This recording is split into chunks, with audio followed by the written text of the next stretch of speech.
आपका नाम बिरजू गोपाल है? हाँ, ओनली बिरजू सर। बिरजू गोपाल मेरे पिताजी का नाम है। ओके। सो बिरजू, बातचीत शुरू करें? जी सर। ठीक है बिरजू, तो सबसे पहले अपना परिचय दीजिए। सर मेरा नाम चौधरी बिरजू गोपाल है। मैं राजस्थान के सीकर ज़िले का निवासी हूँ। मैंने अपनी कक्षा 10वीं तक की पढ़ाई महाराष्ट्र के सांगली ज़िले से की है। उसके पश्चात सर मैंने अपनी ग्रेजुएशन पंडित दीनदयाल उपाध्याय शेखावटी यूनिवर्सिटी सीकर से कंप्लीट की। और सर मेरी पोस्ट ग्रेजुएशन मास्टर्स के अंदर पॉलिटिकल साइंस में मैंने अपनी कंप्लीट किया। और सर पिछले 5 महीनों से मैं इनकम टैक्स डिपार्टमेंट में एज इंस्पेक्टर कार्य कर रहा हूँ। अभी आप इनकम टैक्स इंस्पेक्टर हैं? जी सर। 5 महीनों से। तो आपकी कोई ट्रेनिंग होती है या आपको सीधा इंडक्ट कर लिया जाता है और आप काम शुरू कर देते हैं? सर अभी ट्रेनिंग हुई नहीं है, लेकिन 8 जनवरी से स्टार्ट होगी ट्रेनिंग। 3 महीने का एक कोर्स होगा। तो फिलहाल आपकी जिम्मेदारियां क्या हैं? आपको कहाँ पोस्ट किया गया है? क्या रिपोर्टिंग करनी है आपको? सर अभी मैं वार्ड में नियुक्त हुआ हूँ। जैसे सबसे ऊपर होता है कि पीसीआईटी अपॉइंटिंग अथॉरिटी होते हैं, उनसे नीचे रेंज जिसको एडिशनल कमिश्नर हेड करते हैं, और उनसे नीचे सर सर्कल या वार्ड। तो अभी वार्ड यानी जो आईटीओ हैं, इनकम टैक्स ऑफिसर, वो मेरी रिपोर्टिंग अथॉरिटी है। ओके। तो कैसी लग रही है आपको नौकरी अब तक? सर ओवरऑल गुड, बट 5 महीने के एक्सपीरियंस के बिहार पर सर ज़्यादा नहीं अभी धीरे धीरे आप ओपिनियन फॉर्म करेंगे। तो क्या यही वजह है कि आपने लेकिन अपने तो डायरेक्ट टैक्सेस को तीसरे नंबर पे दिया है? जी सर। इनडायरेक्ट को पहले दूसरे नंबर। यस। ऐसा क्यों किया? जब आप इनकम टैक्स में हैं, अपने ही डिपार्टमेंट में हैं, उसके बारे में जान रहे हैं। जी सर। फिर आपने इनडायरेक्ट टैक्सेस को ज़्यादा महत्व क्यों दिया डायरेक्ट टैक्सेस से? सर मेनली जो जॉब प्रोफाइल है और उसके अंदर जो डाइवर्सिटी है, वो इनडायरेक्ट टैक्सेस के अंदर डायरेक्ट टैक्सेस के कंपैरिजन में थोड़ी ज़्यादा है सर। अगर डाइवर्सिटी आपका क्राइटेरिया होती तो फिर आप पुलिस सर्विस, फॉरेन सर्विस जैसी बहुत डाइवर्स किस्म की नौकरियों को बाद में क्यों रखते? जी सर, लेकिन टैक्सेशन में भी सर एक इंटरेस्ट है, इसलिए सर इनडायरेक्ट और डायरेक्ट टैक्स में सेकंड और थर्ड प्रेफरेंस रही। मुझे बताइए कि आपके डिपार्टमेंट ने पिछले कुछ सालों में फेसलेस असेसमेंट जैसी चीज़ शुरू की है। जी सर। बहुत सारे लोग उसे लेकर प्रसन्न हैं जब हम एडमिनिस्ट्रेशन की जनरल बातचीत करते हैं, लेकिन प्रशासन में शामिल लोग उससे थोड़ा सा परेशान भी दिखाई देते हैं। क्या है ये फेसलेस असेसमेंट और इसका क्या महत्व है? Sir faceless assessment basically direct taxation जो सिस्टम है उसके अंदर एक काफ़ी इम्पॉर्टेंट रिफॉर्म था। इसके अंतर्गत जो असेसमेंट की प्रक्रिया है, यानी कि जो भी इनकम असेसमेंट की जाती है इनकम टैक्स एक्ट के अंतर्गत, उसको फेसलेस बना दिया गया है और ह्यूमन इंटरफेस को मिनिमाइज या हम कहें कि ऑलमोस्ट नील कर दिया गया है। और इसके चलते सर जो पहले स्कोप होता था कि करप्शन या फिर जीरो एडिशन कर दिए जाते थे, या फिर जो भी गवर्नमेंट एक्सचेकर, पब्लिक एक्सचेकर को जो नुकसान होता था उसको मिनिमाइज कर दिया है, और एंटायर प्रोसेस को एक ट्रांसपेरेंट और सेंट्रलाइज्ड सिस्टम से कंट्रोल किया जाता है। हेलो दोस्तों, सारे यूपीएससी एस्पिरेंट्स के लिए एक बहुत बड़ी खबर। मैं आ रहा हूं अनअकैडमी मंजिल 2024 को लेकर। यूपीएससी सीएससी का सबसे बड़ा इवेंट होने वाला है 28 अप्रैल 1 बजे। We will be live on Unacademy's YouTube channel U P S C unstoppable. भव्य कार्यक्रम है जहां पर यूपीएससी 2023 के टॉपर्स को सम्मानित किया जाएगा और एस्पायरेंट्स के लिए होंगे कुछ रोमांचक गेम शोज। लिंक को अभी आप पिन करके रख लीजिए और नोटिफिकेशन को जो है ऑन करके रख लीजिए। बहुत बड़ा इवेंट होने वाला है, 2 बहुत बड़े सरप्राइजेस रिवील होने वाले हैं। Join us live this Sunday and together let's crack it.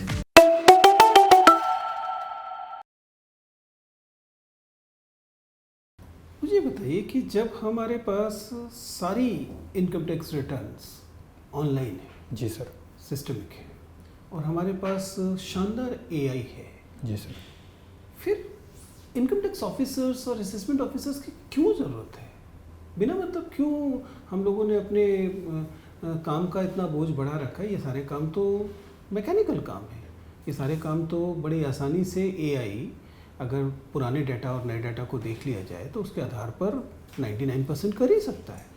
फिर ये अधिकारी क्यों बोझ बनाने के लिए उसी अनुपात में अभी भी बनाए रखें? नहीं सर, एआई बेसिकली अभी डेवलपिंग स्टेज पर है, और हम ऐसा नहीं कह सकते कि एआई फुल प्रूफ सिस्टम है या उस पर कम्प्लीटली रिलाई नहीं किया जा सकता। सेकेंडली सर, कुछ ऐसे केसेस होते हैं जहाँ पर ह्यूमन डिस्क्रिप्शन की ज़रूरत पड़ती है, और इसके लिए एक प्रॉपर जो चेन ऑफ अकाउंटेबिलिटी है, एक प्रॉपर चेन ऑफ अथॉरिटी है, उसको फॉलो करना ज़रूरी होता है। तो इसलिए सर मैं मानता हूँ कि AI can not replace the assessing officers. Okay, आपने क्या ऑप्शनल रखा अपना? Sir political science and international relations. जब हम टैक्सेशन की बात करते हैं, इनडायरेक्ट टैक्स की बात हो ही रही थी, GST काउंसिल बनाया गया। बहुत सारे लोगों का कहना है कि GST council is forgery to federalism. जो राज्यों के पास जो जो इख्तियार थे अपने रेवेन्यूज़ को मैनूवर करने की तो गुंजाइश थी, वो GST के बाद छिन गई। अब राज्य जो हैं एक ग्लोरीफाइड म्यूनिसिपैलिटी से ज़्यादा रेवेन्यू के मामले में नहीं रह गए। उनके पास मैनूवर करने के लिए स्पेस नहीं है कि कहीं से और एडिशनल रेवेन्यू ले आएँ, कम ले आएँ, टैक्स बढ़ा दें, कम कर दें, ये सब उनके हाथ से छिन गया है। Do you agree? Sir GST मेरे हिसाब से लाने के पीछे मेन रीज़न ये था कि जो मल्टीपल नंबर ऑफ टैक्सेस होते थे वो कहीं ना कहीं ईज़ ऑफ डूइंग बिजनेस को कहीं ना कहीं इम्पैक्ट कर रहे थे नेगेटिव वे में। तो इसलिए ज़रूरी था कि इन टैक्सेस को कम किया जा सके, सेंट्रलाइज किया जा सके। तो GST एक ज़रूरी रिफॉर्म था। इन वन वे सर हम कह सकते हैं कि जो टैक्सेशन पावर्स हैं स्टेट्स की, उनको इम्पैक्ट किया है इसने। But on the other side अगर GST काउंसिल का सर कंपोजिशन देखा जाए तो जो स्टेट्स हैं उनको भी अपनी बात रखने का एक मौका मिलता है। और निश्चित रूप से अगर वोटिंग पैटर्न को देखें तो sir central government has more से। बट अगेन जो कुछ प्रोडक्ट्स हैं जैसे अल्कोहल या फिर पेट्रोल, इनको अभी भी GST के दायरे से दूर रखा गया है। और मेरे हिसाब से सर अगर over a period of time अगर देखेंगे तो GST स्टेट्स के लिए भी एक अच्छे रेवेन्यू का सोर्स रहेगा, मतलब उसमें एक अच्छा शेयर स्टेट्स का भी रहेगा। GST एक एग्जाम्पल है, बट पिछले 75 सालों में हम लगातार देखते हैं कि पहले से ही पावरफुल था सेंटर हमारे फेडरलिज्म। जी सर। लेकिन इंक्रीजिंगली वो और ज़्यादा पावर उसने इकट्ठी की है, और स्टेट्स पहले ही वीकर थे इन टर्म्स ऑफ पॉलिटी, राज्य व्यवस्था के तौर पर, वो और कमज़ोर किए गए। आपको नहीं लगता कि over a period of time हमारे कॉन्स्टिट्यूशन ने, हमारी पॉलिटी ने सेंट्रिस्ट टेंडेंसीज दिखाई हैं? सर इसके पीछे कुछ अगर हम ओवरऑल एक क्रोनोलॉजी को अगर देखें तो सर कुछ मिलिटेंट ट्रेंड्स जो देखे गए और जो सिसेशनिस्ट टेंडेंसीज कुछ एरियाज़ में देखे गई, उसने कहीं ना कहीं जो डिसीजन मेकिंग है उसको इम्पैक्ट किया है। और डिसीजन मेकिंग को sir not only in political sphere बल्कि एडमिनिस्ट्रेटिव स्फीयर में भी इम्पैक्ट किया, लेजिस्लेटिव स्फीयर में भी और फाइनेंशियल स्फीयर में भी। तो सर आई थिंक वो एक रीज़न रहे कि सेंट्रलाइज्ड होता गया सिस्टम। होता गया। Thank you sir. Mr. Birju, ji sir. I'm glad you are very young and you have made it in the second attempt. Thank you, sir. To the interview. बहुत अच्छा ये मौका है, आप इतना दूर आ गए, बहुत लोग तो नहीं आ पाते। तो थोड़ा आप मुझे बताएंगे कि आपने फॉरेन सर्विस को दिया है नंबर 5 पे, IAS income tax, sir I think हैं? नंबर 4 है। नंबर 4 है? एक सेकंड, मैं जल्दी से देख ही लेता हूँ।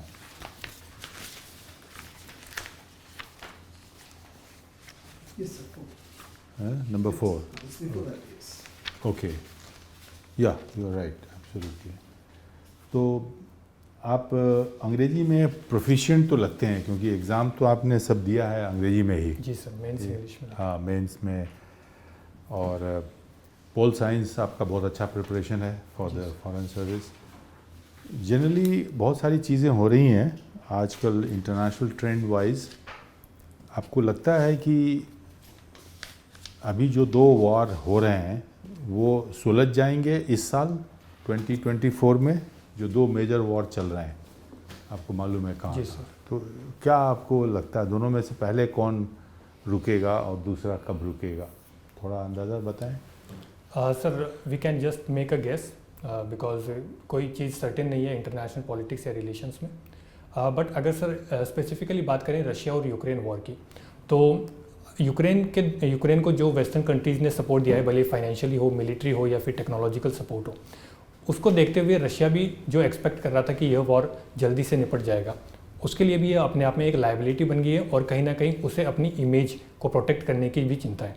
उस केस में अगर देखा जाए तो सर मुझे लगता है कि अगर जैसे कि अभी आज ही की न्यूज़ है कि जो प्रिजनर्स ऑफ वॉर हैं वो एक्सचेंज हुए तो और UAE के द्वारा मीडिएशन किया गया, तो ये एक पॉजिटिव न्यूज़ है। और मुझे लगता है कि sir yes, this year we might see the end of Russia Ukraine war.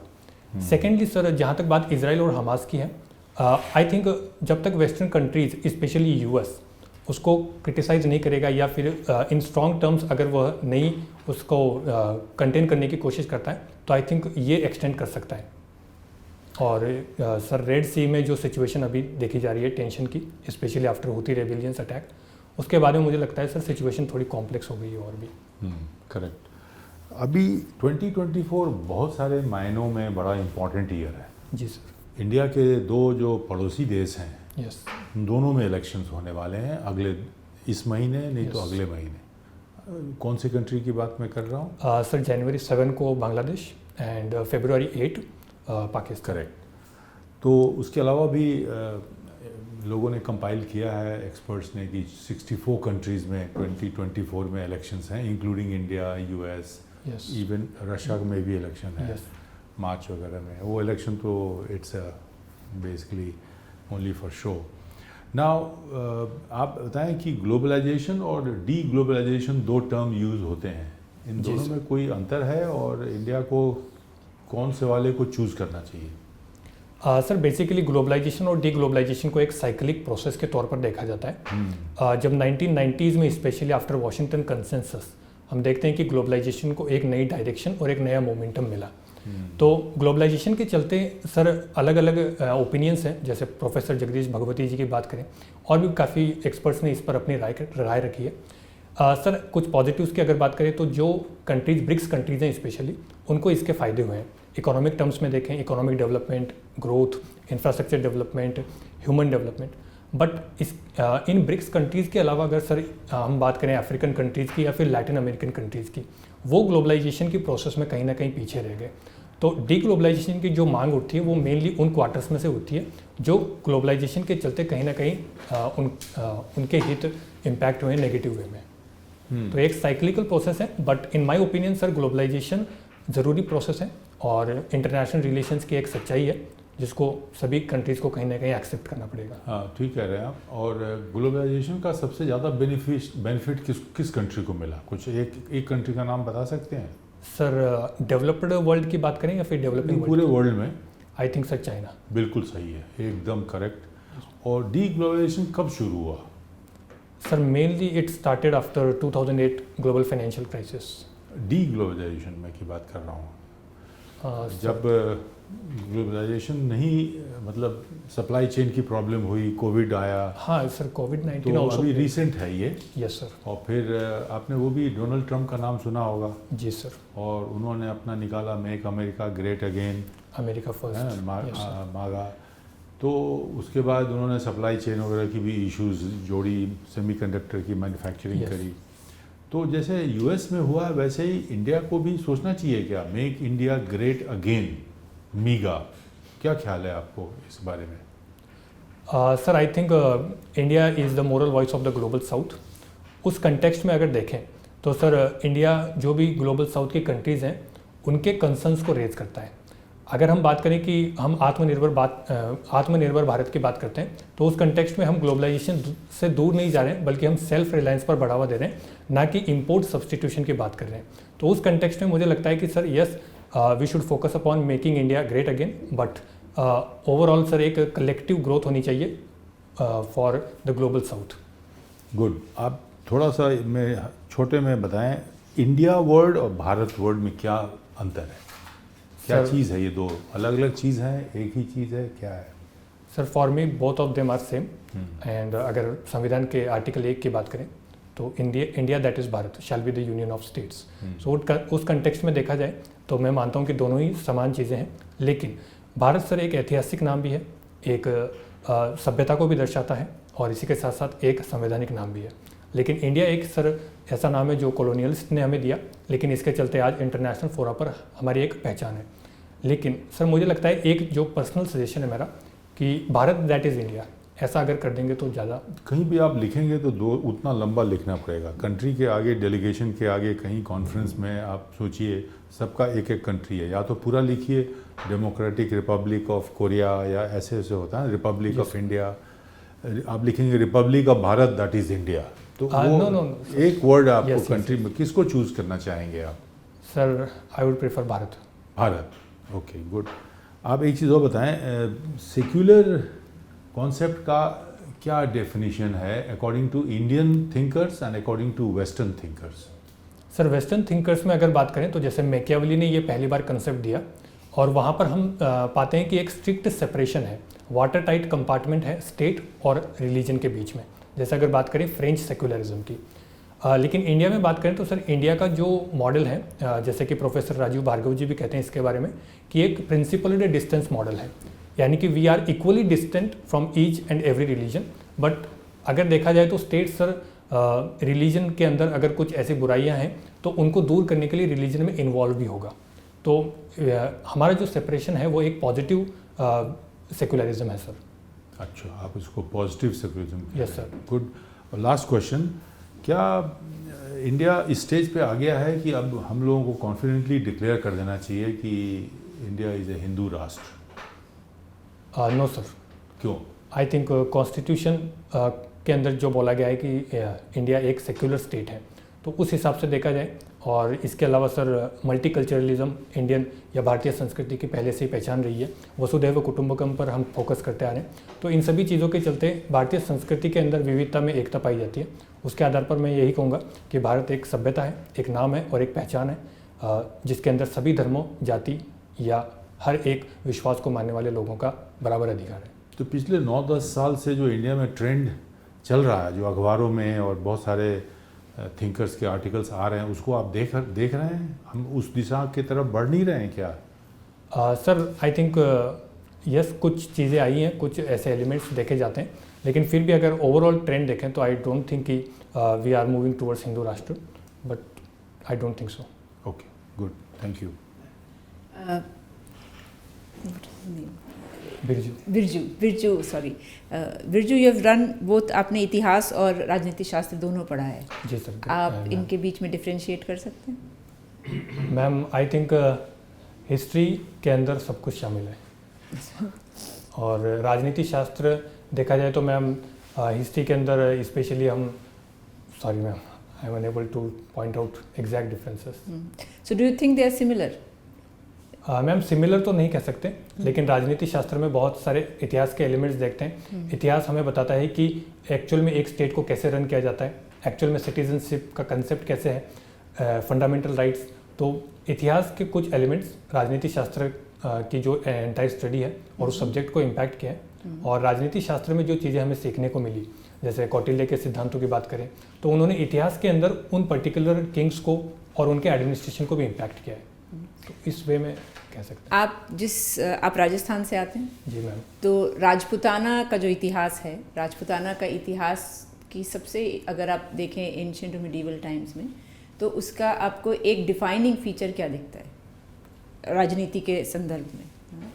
Ma'am defining feature अगर एंशिएंट टाइम में देखें तो गुर्जर प्रतिहाराज, और उसके बाद में जो अरब और टर्क इन्वेडर्स, उनको देखा जा सकता है, वो एक डिफाइनिंग मोमेंट ही था।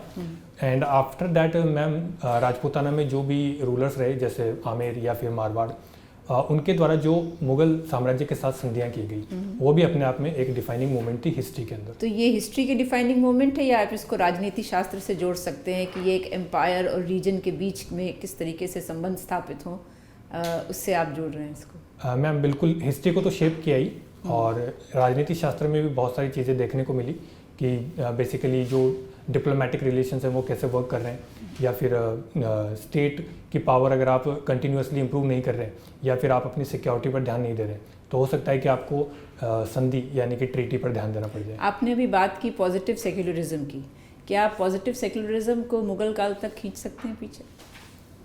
मैम उन आज के स्टैंडर्ड्स को देखा जाए तो मैम हम पाएंगे कि वो पॉजिटिव सेक्युलरिज्म शायद ना हो, लेकिन अगर उन टाइम के स्टैंडर्ड्स को अगर देखा जाए तो मुझे लगता है कि कुछ एरियाज़ थे जहाँ पर हम कह सकते हैं कि सेक्युलरिज्म के कुछ एलिमेंट्स देखने को मिलते हैं। जैसे कि मैम छत्रपति शिवाजी महाराज या फिर महाराणा प्रताप, इनकी जो पॉलिसीज़ रही, उनमें हमने देखा है कि काफ़ी मुस्लिम जो लोग थे वो भी उनके आर्मी में इन्वॉल्व थे। ऑन द अदर साइड अगर देखा जाए, हालांकि मैम इसमें काफ़ी डिस्प्यूट्स हैं, तो मुग़ल किंग अकबर की जो पॉलिसीज़ थी उनमें भी कुछ हिस्टोरियंस मानते हैं कि एक रिलीजियस टॉलरेंस की पॉलिसी देखी जा सकती है, जैसे सुलह ए कुल हुआ, या फिर उनके द्वारा जो 1582 आई थिंक इबादत खाने की शुरुआत की गई। तो उन एरियाज़ में अगर देखा जाए तो वो एलिमेंट्स भी देखे जा सकते हैं। अगर आप अकबर और राजपूताना के संबंध को देखें तो ये आपको पॉजिटिव सेकुलरिज्म नहीं लगता है? मैम उसके पीछे भी अगेन जैसा कि मैंने कहा कुछ डिस्प्यूट्स हैं। ज़्यादातर हिस्टोरियंस ऐसा मानते हैं कि यस कि उन्होंने जो मैट्रिमोनियल रिलेशंस एस्टैब्लिश किए वो कहीं ना कहीं सेकुलरिज्म को रिप्रेजेंट करते हैं। But on the other side कुछ लोग मानते हैं कि वो पॉलिटिकल इक्वेशन के आधार पर वो रिलेशंस एस्टैब्लिश किए गए थे। अभी वो नहीं है, अभी पॉलिटिकल इक्वेशन के हिसाब से सेकुलरिज्म नहीं होता है। मैम मैं कॉन्स्टिट्यूशन के हिसाब से बता रहा हूँ कि कॉन्स्टिट्यूशन पॉजिटिव सेकुलरिज्म पर ध्यान देता है। कॉन्स्टिट्यूशन किस लिए पॉजिटिव सेकुलरिज्म पे ध्यान देता है? Because of our history. Because of our history and the relations between people that are existing today. No, yes, ma'am. So in this history when we take it back, अगर हम देख रहे हैं तो उस हिस्ट्री में मुगल भी शामिल हैं, yes. अफगान भी शामिल हैं, छत्रपति शिवाजी भी शामिल हैं। जी मैम। तो हिस्ट्री और राजनीति शास्त्र में इतना झगड़ा क्यों होता है? मैम हो सकता है कि राजनीति शास्त्र में जो कुछ एलिमेंट्स हमें देखने को मिलते हैं या फिर जो कंसेप्ट हैं या फिर जो थ्योरीज हैं वो काफ़ी कहीं ना कहीं हिस्ट्री के अंदर कॉन्फ्लिक्ट्स हैं, कंट्रोवर्सीज हैं, उनसे मैच नहीं करते हैं। और सर मैम इसे मैं एक्सप्लेन नहीं कर पाऊंगा ज़्यादा। राजपूताना में जेंडर रेशियो क्या है? आपके इलाके में राजस्थान में जेंडर रेशियो क्या है? मैम स्पेसिफिक प्रिसाइज नहीं पता, आई थिंक 913 विच इज़ तो क्या इसके क्या कारण है और आप क्या एज एन ऑफिसर आप क्या करेंगे? मैम मेन रीज़न तो पैट्रियार्कल माइंडसेट है और कुछ हिस्टोरिकल फैक्टर्स भी हैं, बट जैसे sati custom was one of the major reasons. अगर सॉल्यूशंस की बात की जाए मैम तो कुछ शॉर्ट टर्म मेजर्स हो सकते हैं, कुछ लॉन्ग टर्म मेजर्स हो सकते हैं। लॉन्ग टर्म में अगर देखा जाए तो women empowerment is the only way, और women empowerment I mean economic empowerment की अगर बात करें या फिर एजुकेशनल एम्पावरमेंट की बात की जाए एंड हेल्थ इंप्रूवमेंट पर फोकस किया जाना चाहिए। शॉर्ट टर्म मेजर्स या लॉन्ग टर्म मेजर्स भी कह सकते हैं कि ओवरऑल पब्लिक सेंसिटाइजेशन पर ध्यान दिया जा सकता है। जो भी गवर्नमेंट की प्रोग्राम्स हैं, वेलफेयर प्रोग्राम्स हैं, बेसिकली बेटी बचाओ बेटी पढ़ाओ, इनका एक इफेक्टिव रोल आउट की ज़रूरत है। But these programs now are with us for a very long time. Yes On the ground पे आपको इसका बहुत पॉजिटिव इम्पैक्ट देखने को मिल रहा है? यस मैम श्योरली मिल रहा है, but the progress is gradual I think. The progress is gradual but I don't think सो कि कोई भी राजस्थान की इंडिसीज हैं जेंडर पे जो कि बहुत ज़्यादा इम्प्रूव हुई हैं ऑन जेंडर इंडिसीज। आप मैम इस पे क्या आई थिंक लॉन्ग प्रोसेस है। जैसे एजुकेशन के जो आउटकम्स हैं वो टाइम के साथ देखने को मिलेंगे। इसके अलावा जो पब्लिक सेक्टर, प्राइवेट सेक्टर के अंदर जो महिलाओं की भागीदारी है, इसके भी positive impacts over period of time देखने को मिलेंगे। Apart from that ma'am society जब चेंज होती है, सोसाइटी के अंदर कुछ फंडामेंटल चेंजेस आते हैं, तो हो सकता है कि टाइम लग जाए इन चीज़ों में। ये बताइए, आप सीकर से आते हैं? जी सर। तो राजस्थान में इस रीजन को शेखावटी रीजन बोलते हैं शायद। जी। तो कितने रीजन है राजस्थान में? सर कल्चरल की बात करें या फिर एडमिनिस्ट्रेटिव डिविजन्स की? कल्चर। सर शेखावटी है, हड़ौती है, मारवाड़, मेवाड़, मेरवाड़ा और आई थिंक वागड़। मेरवाड़ा कौन सा है? मेरवाड़ा अजमेर भीलवाड़ा जो इलाका है। हाँ। और सर जो नॉर्दर्न पार्ट है आई थिंक वागड़ बोला जाता है उसे, आई एम नॉट श्योर। तो इनके कल्चर में कुछ डिफरेंस है या जो सोशल मिक्स है कुछ अलग अलग है, मान्यताएं कुछ अलग अलग हैं, या सब सेम है बस केवल नाम दे दिए गए? नहीं sir, I think historical factors ने इम्पॉर्टेंट रोल प्ले किया है। कल्चरल एलिमेंट्स एक एरिया के या फिर एक पर्टिकुलर कल्चरल डिविजन्स के दूसरे एरियाज में ट्रांसफ़र हुए हैं। बट अगर ओवरऑल देखा जाए तो लैंग्वेज के अंदर हालांकि थोड़े वेरिएशंस मिलते हैं, लेकिन लैंग्वेज में सिमिलैरिटी है। फेस्टिवल्स, फेयर्स के अंदर भी सिमिलैरिटीज़ हैं। ओवरऑल जो इकोनॉमी है, लोगों का जो डे टू डे लाइफ है, उनके अंदर भी सिमिलैरिटीज़ हैं। बट अगर डिफरेंसेस की बात की जाए तो जो साउथ राजस्थान का पार्ट है या मेवाड़ है, वहाँ पर ट्राइबल पॉपुलेशन काफ़ी डोमिनेटेड है और डेमोग्राफी में चेंजेस देखने को मिलते हैं सर। अच्छा, चलो दूसरा ये है कि राजस्थान नाम दिया गया कि राजे लोग रजवाड़े थे वो मिला करके आपकी एक राज्य बनाया गया है। अभी देखिए अब कितना चेंजेस हो रहे हैं। जैसे आप बताओ, एक किसान परिवार से और आप यहाँ बैठे हुए हैं, it is a revolution. Yes sir. हैं, पहले कोई सोच नहीं सकता था। तो अब आप नहीं सोचते हैं कि राजस्थान की जगह what should be the appropriate name? कभी सोचा है? सर इतना मैंने नहीं सोचा। ठीक है। चलिए, तो थोड़ा इकोनॉमी के बारे में बताइए, जो आपकी राजस्थान की इकोनॉमी में कितना परसेंटेज है? लाइक राजस्थान माना जाता है माइनिंग है, फिर कहते हैं साहब एग्रीकल्चर भी है, फिर कहते हैं साहब टूरिज्म भी है और सर्विसेज भी हैं। तो है क्या एक्चुअली इकोनॉमी किस पर रेस्ट करती है?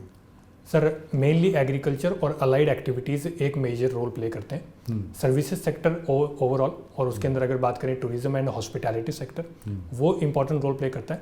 बट एक एरिया जो है इंडस्ट्रियलाइजेशन, उस एरिया में लैग कर रहे हैं सर। तो कौन से मिनरल हैं ख़ास तौर से जो मिलते हैं? सर मेनली जैसे चांदी, इसके अलावा पाइराइट, रिसेंट ईयर्स में सीकर में, खंडेला में सर यूरेनियम की भी खोज हुई है, so that can be a revolutionary thing. इसके अलावा सर लोहे की खदानें भी हैं। लोहे की किधर हैं? सॉरी सर, लोहे की खदानें किधर हैं? सर अलवर साइड में भी हैं एंड अजमेर जयपुर इलाके में भी हैं। कॉपर की भी हैं? कॉपर यस, पेट्रोलियम भी है इन खेतड़ी सारे। Yes sir. ठीक है ना। तो आपका मिनरल रिच है, और मार्बल तो आप भूल गए। Oh sorry sir. कितने तरह के मार्बल मिलते हैं वहाँ पे?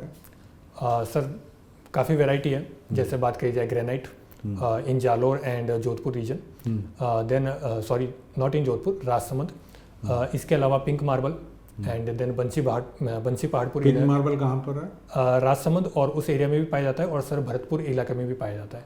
Red pink marble. Yes sir. और इनके अलावा ग्रीन मार्बल, संगमरमर in Makrana. So these are some of the varieties. चलिए गुड, वेरी गुड। दूसरा, आपने इंटरनेशनल रिलेशंस पे पूछना है, ज़्यादा दूर नहीं जाना है। ये हिंदुस्तान के जो रिश्ते हैं पड़ोसियों से, वो कुछ ठीक नहीं चल रहे हैं। जी सर। मानते हो ठीक नहीं चल रहे हैं या ठीक चल रहे हैं? Sir there are certain bottlenecks. तो आपको पाकिस्तान छोड़ दीजिए, चाइना छोड़ दीजिए, बड़ी प्रॉब्लम। बाकी के साथ क्या करना चाहिए? नेपाल है, भूटान है, वो सब अपनी इंडिपेंडेंट स्टैंड ले रहे हैं। आपका मालदीवीज है, आपका श्रीलंका है, बांग्लादेश है, सब इंडिपेंडेंट स्टैंड ले रहे हैं। तो हमको इसमें क्या करना चाहिए कि ये थोड़ा सा जो है, बिकॉज इट इज़, ये जो हमारी इकोनॉमी का पार्ट है सब कॉन्टिनेंट की। जी सर।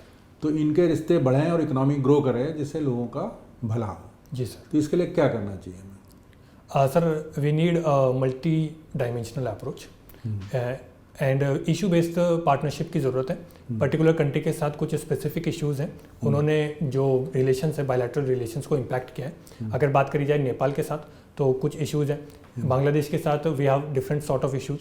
तो उस हिसाब से पार्टनरशिप की जाए। एज अ होल अगर कॉमन एरियाज़ देखें तो सर मुझे लगता है जो ट्रेड है, दोनों ही मतलब इंडिया और जो भी नेबरिंग कंट्रीज़ हैं, ट्रेड और पीपल टू पीपल कॉन्टैक्ट्स को इम्प्रूव करने की ज़रूरत है। Apart from that sir civilisational और कल्चरल लिंकेजेस तो हैं ही, तो उन एरियाज को कहीं ना कहीं लेवरेज किया जा सकता है, जैसे cultural exchange program, student exchange programmes.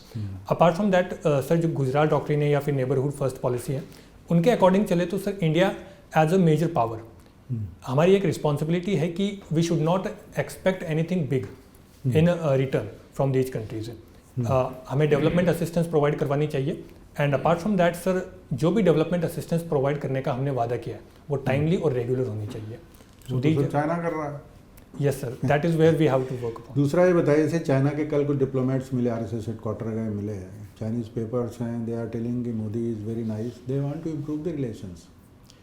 हम भूल भी गए हैं कि एक्साइज चीन उनके पास है, नई जनरेशन को तो पता भी नहीं होगा, या हमारे पास उनको मतलब हमारे पास कोई जैसे झगड़ा हो रहा, ठीक है, लद्दाख में, ईस्टर्न लद्दाख में हो रहा, ठीक है, उसके अलावा हमको कुछ नहीं पता, ठीक है, और हम ट्रेड भी कर रहे हैं, ये भी कर रहे हैं, वो भी कर रहे हैं।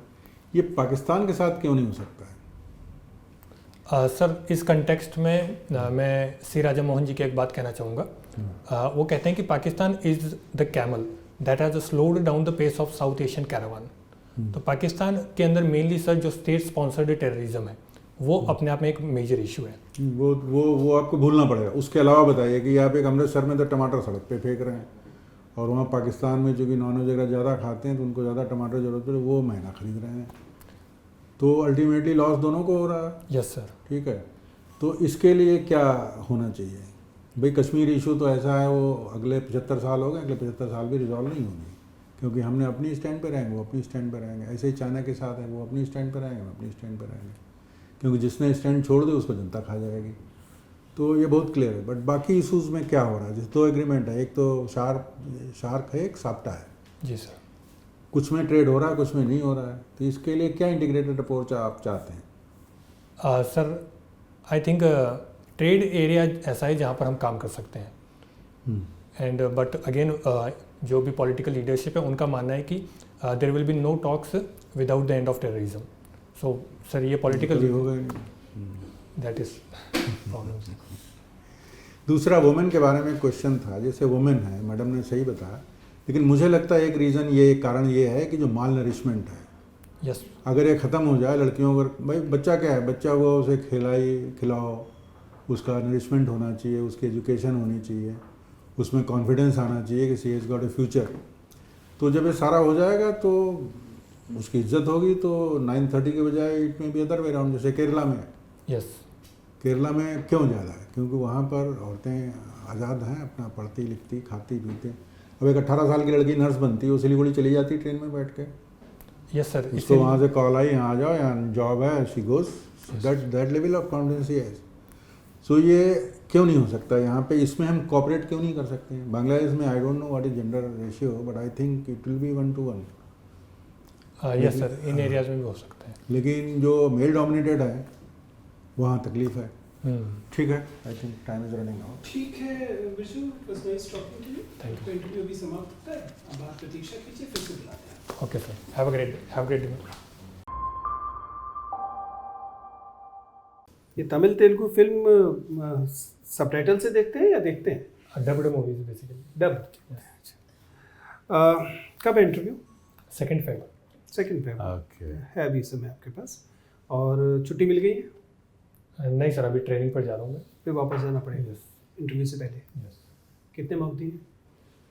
This is 4th। अभी कितने देने हैं? सर एक दृष्टि है, एक और 2। अच्छा, तो बिरजू क्या लग रहा है आपको अपनी परफॉर्मेंस देख के आज? किन एरियाज में आपने ठीक किया और कहाँ लग रहा है कि थोड़ा और अच्छा करने की जरूरत है?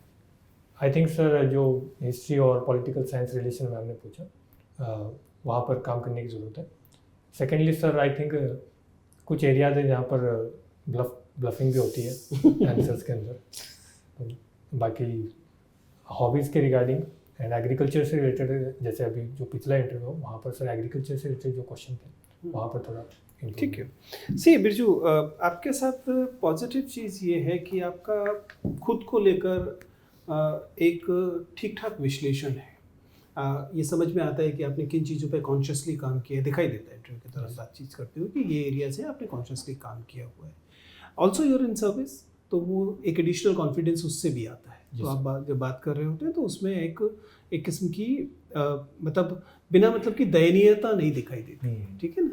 ऐसा लगता है कि आप एक आत्मविश्वास के साथ चीज़ों को रख रहे हैं। ऑल्सो पॉजिटिव चीज़ ये है कि कम्युनिकेशन के स्तर पर भी एक तो आप दोनों भाषाओं में सहज हैं, और ये जनरली एक स्ट्रेंथ की तरह दिखाई देता है, ठीक है? तो आपको किसी न किसी भाषा में तुरंत अच्छा शब्द मिल जा रहा है, इस वजह से एक अच्छा फ्लो बन रहा है आपकी बातचीत का। अगर स्पेसिफिक्स की बात करें तो आपका वॉक इन सही है, आपका बैठने का तरीका ठीक है, आपका जो वॉइस लेवल है वो in general both in terms of speed as well as volume दोनों में ठीक चल रहा है। हैंड मूवमेंट बहुत ज़्यादा नहीं है, जो कि अच्छी बात है, कोई परेशानी की बात नहीं। हालांकि थोड़ा बहुत हैंड मूवमेंट होगा भी तो कोई नुकसान नहीं है, ठीक है ना? बहुत एनिमेटेड नहीं होना चाहिए। इसी तरह से आपका आई कॉन्टैक्ट भी ठीक है, flow just I just mention कि नॉर्मली अच्छा है। तो कम्युनिकेशन पैरामीटर्स पे आप अच्छे से कर रहे हैं, लेकिन आपकी स्ट्रेंथ कम्युनिकेशन से ज़्यादा आपका एनालिसिस है, आपका विश्लेषण जो है। जब आपको करने का मौका मिलता है, unless of course you are consciously bluffing, वो वाला हिस्सा दिख जाता है। उस हिस्से को अगर हम छोड़ दें तो जब आप विश्लेषण कर रहे होते हैं तो आपके पास सटीक वजहें होती हैं अपने उत्तर को देने की, और वो आप उसे सामने रख पाते हैं, जो कि अच्छी बात है। जब ऑर्गेनिक कन्वर्सेशन चलता है तब भी आपका पार्टिसिपेशन ठीक होता है, आप विनम्रता बनाए रखते हैं। तो on those fronts you are doing very good. तो आपको जो भी काम आपसे तब तक करना है उसमें अधिकतर काम आपको ब्रश अप करने का और कंटेंट की दुनिया में करना है, ठीक है ना? क्योंकि वही अकेला एरिया है जिसमें और कुछ एडिशन हो सकता है। कम्युनिकेशन के साथ एक प्रॉब्लम है, I been teaching communication for 20 years now. Communication में परेशानी होती है कि if you start over doing anything तो it actually is counterproductive. Yes, ठीक है ना? तो अपने आपका सहजता बनाए रखना सबसे ज़रूरी है। इस समय आज के कम्युनिकेशन में आप सहज थे, ठीक है? मैं ये नहीं चाह रहा कि आप इसमें और ज़्यादा बहुत काम करने की कोशिश करें। अगर आप इसमें Natural बहुत ज़्यादा है। काम करेंगे तो आपकी जो सहजता है, आपका जो प्राकृतिक वो है ना, वो प्रभावित होगा और फिर बाद में आपको उसको दोबारा से हैंडल करने में ताकत लगेगी। तो इसलिए जैसे चल रहे हैं कम्युनिकेशन के लेवल पे वैसे चलने दीजिए। हाँ, कंटेंट में डेफिनेटली काम किया जा सकता है क्योंकि वो अथाह है। Yes, वो सच्चाई ये भी है कि वो करने के बाद भी कुछ ना कुछ बचा रह जाएगा। हाँ, तो वो कोई ऐसा नहीं है, लेकिन मेरी इच्छा ये है कि आप ज़्यादा ताकत कम्युनिकेशन की तरफ ना लगाएं, ठीक है ना। इसे नॉर्मल फ्लो में जाने दें। हाँ, एक आध जगह पे कभी कभी पॉजेस थोड़े से इरेटिक तो नहीं कहूँगा, लेकिन थोड़े और बेहतर हो सकते हैं वाली स्थिति है, लेकिन बाकी चीज़ें इन जनरल मुझे अच्छी लगी। तो मेरे ख्याल से तो you are ready, so don't worry about it. जितना प्रिपेयर कर सकते हैं कीजिए। कोई सवाल है तो पूछ लीजिए। ठीक है। Can I just add, since you are a student of political science and international relations, जो हमें लगता है कि आप ठीक से पढ़ चुके हैं और उससे रिलेटेड जितनी भी इंटरनेशनल इश्यूज हैं, तो आपके सारे वर्ड्स सिलेक्शन सब बढ़िया है, एवरीथिंग इज़ गुड, फ्लो बहुत अच्छा है। मैं जस्ट एक दो वर्ड एडवाइस करूँगा कि विदेश नीति से मिली जुली, भारत की विदेश नीति से मिली जुली कोई भी सवाल किसी भी तरह का हो, ये दो वर्ड आप ज़रूर छोड़ दीजिए, मतलब जोड़ दीजिए, नॉट छोड़िए। Strategic autonomy, strategy. हाँ, ये इससे काफ़ी, अब उसका हिंदी में तो मुझे कुछ सोचना रणनीतिक पड़ेगा। स्वायत्तता, अब अंग्रेजी ही कह सकते हैं, वो भी वेल अंडरस्टूड है। और नेशनल इंटरेस्ट में सारी चीज़ें होती हैं, वो भी, ये दोनों को आप अजय कहीं भी आप लगा सकते हैं, आँख मूंद के, उस पर काफ़ी इम्पैक्ट पड़ता है कि आप ये दोनों चीज़ों को जान रहे हैं, कह रहे हैं। तो मतलब विदेश नीति से रिलेटेड जो भी इश्यूज है, इन्होंने नेबरिंग कंट्रीज़ का पूछा, बहुत अच्छा था आपका आंसर कि जो इकोनॉमिक लिंकेज है उनकी डिपेंडेंस हम बढ़ा दें। This is part of the larger south Asian continent जहाँ पे they will feel which is happening actually. Nepal से 10,000 मेगावाट हम खरीद रहे हैं, Bangladesh is now free trade agreement की तरफ बात चल रही है, बहुत सारी चीज़ें हो रही हैं। Except Pakistan there are issues and China, तो वो उसका एक अलग है। आपने तो पढ़ा ही होगा, क्वाड एक कॉन्सेप्ट है जो चाइना को टैकल करने के लिए लिया जा रहा है। यूएस के साथ हमारी साठगांठ बढ़ती जा रही है। मतलब काफ़ी तरीके हैं जिस तरीके से चाइना को भी संभालने की कोशिश की जा रही है। थोड़ा उसमें आप खुद भी पढ़ सकते हैं, देख सकते हैं। ये सवाल उठ सकता है क्योंकि आप स्टूडेंट हैं पॉलिटिकल साइंस एंड, और आपने फॉरेन सर्विस भी दे रखा है, तो कोई ना कोई किसी तरीके से पूछ सकता है। But you are excellent. ठीक है, चलिए, all the best. Okay, thank you.